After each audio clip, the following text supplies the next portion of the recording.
Cancer രോഗികൾക്ക് 44 ലക്ഷം രൂപയുടെ ചികിത്സാ സഹായവുമായി ആറ്റുകാൽ ഭഗവതി ക്ഷേത്ര ട്രസ്റ്റ്.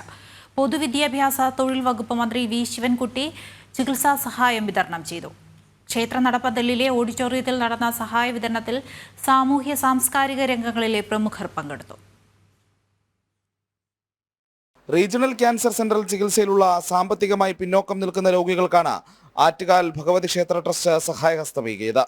പൊതുവിദ്യാഭ്യാസ തൊഴിൽ വകുപ്പ് മന്ത്രി വി ശിവൻകുട്ടി ചികിത്സാ സഹായം വിതരണം ചെയ്തു.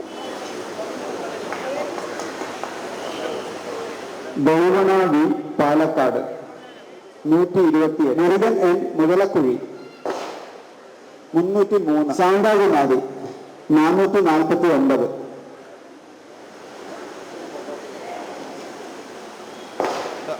സമാനമായ ഇടപെടലുകൾ സമൂഹത്തിൽ കൂടുതലായി ഉണ്ടാകേണ്ടതിന്റെ ആവശ്യകതയും അദ്ദേഹം ഓർമ്മപ്പെടുത്തി.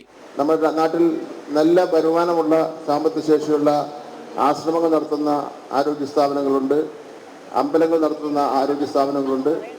എനിക്കൊരു അഭ്യർത്ഥനയുള്ളത്, അത്തരം സ്ഥാപനങ്ങൾ ആറ്റുകാൽ ട്രസ്റ്റിനെ മാതൃകയാക്കിക്കൊണ്ട് പാവപ്പെട്ടവന്റെ സാധാരണക്കാരനും ഈ രൂപത്തിലുള്ള ചികിത്സ സൗജന്യമായോ അല്ലെങ്കിൽ കുറേയൊക്കെ സൗജന്യമായോ നൽകുന്നതിന് വേണ്ടിയുള്ള മനസാക്ഷി ഉണ്ടാവണമെന്ന് മാത്രം സൂചിപ്പിച്ചുകൊണ്ട് എന്റെ വാക്കുകൾ അവസാനിപ്പിക്കുന്നു. നന്ദി, നമസ്കാരം. 642 പേർക്കായി ആകെ 44,500 രൂപയുടെ സഹായമാണ് കൈമാറിയത്. സാമൂഹ്യ ക്ഷേമ പ്രവർത്തനങ്ങളുടെ ഭാഗമായിട്ടാണ് ക്ഷേത്ര ട്രസ്റ്റ് ചികിത്സാ സഹായ വിതരണം നടത്തുന്നത്. ആറ്റുകാൽ ഭഗവതി ക്ഷേത്രം ട്രസ്റ്റ് ചെയർമാൻ എസ് വേണുഗോപാൽ ചടങ്ങിൽ അധ്യക്ഷത വഹിച്ചു. ട്രസ്റ്റിന്റെ വരുമാനത്തിന്റെ ഒരു നിശ്ചിത വിഹിതം ഇതിലേക്ക് വേണ്ടി മാറ്റിവെക്കാറുണ്ട്.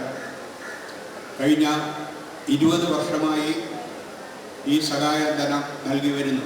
കൂടാതെ വിദ്യാഭ്യാസ സഹായവും നൽകുന്നു. സാമൂഹ്യക്ഷേമ committee convener J Rajalakshmi report അവതരിപ്പിച്ചു. Trust president V Shobha, Attukal ward councillor R Unnikrishnan Nair, doctor Vivek V Pillai, M Geethakumari, trust vice president P K Krishnan Nair തുടങ്ങിയവർ സംസാരിച്ചു. ജനം, തിരുവനന്തപുരം.